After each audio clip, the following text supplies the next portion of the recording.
আজকে আমরা শিখব প্লেস ভ্যালু বা স্থানীয় মান কি, আর শিখব ফেস ভ্যালু কি। এই দুটো বিষয় আজকে জানব।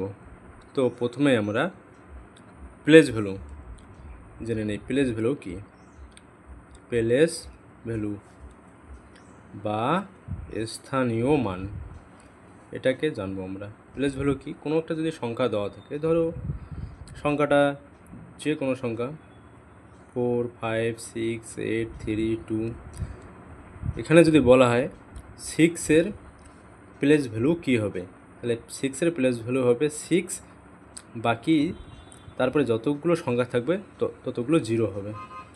এটা হচ্ছে 6-এর প্লেস ভ্যালু বা স্থানীয় মান।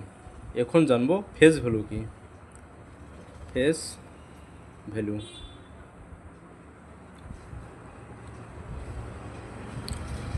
কি? এই সংখ্যাটা যদি লেখে নেই 4, 5, 6, 8, 3, 2, এর ফেস ভ্যালু হবে, যদি বলা হয় 6-এর ফেস ভ্যালু কত, 6-এর, তাহলে 6-এর ফেস ভ্যালু হবে 6, এটা হচ্ছে ফেস ভ্যালু। বাস এইভাবে। আবার যদি বলে 8-এর ফেস ভ্যালু কি, তাহলে 8-এর ফেস ভ্যালু 8 হবে। বাস এটাই, এইভাবে করতে হবে প্লেস ভ্যালু আর ফেস ভ্যালু।